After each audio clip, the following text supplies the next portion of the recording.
mahoratli aktrisa Dilnoza Kubayeva Hordiq gazetasiga bergan intervyusida o'zining shaxsiy hayoti, tuyg'ulari borasidagi savollarga ham aniqlik kiritdi.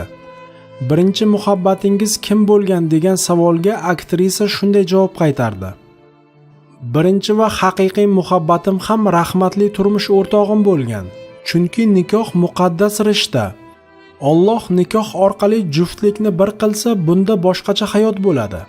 Rahmatli turmush o'rtog'im juda ham xokisor, oddiy va samimiy inson edi. Ayol kishi uchun Allohdan keyingi aziz inson uning eri hisoblanadi.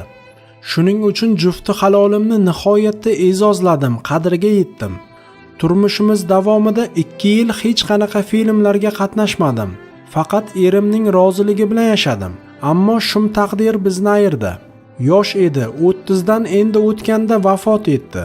So'nggi daqiqalarda ham mendan minnatdor bo'lib, onangga rahmat dedi. Bugun o'g'limning oldida yuzim yorug', vijdonim toza. Uning ko'ziga bemalol qaray olaman. Farzandimdan hech narsani berkitmayman va otasi haqida to'g'risini aytganman. Oila qurgan damlarimda juda sabrli bo'lgan ekanman. San'atni tashla deganlarida rad etmasdan san'atdan uzoqlashdim. Qo'limdan kelgani shu edi. O'limidan oldin shifoxonada yotgan paytida ham emizikli chaqalog'imni onamga tashlab kecha-yu kunduz yonida bo'ldim.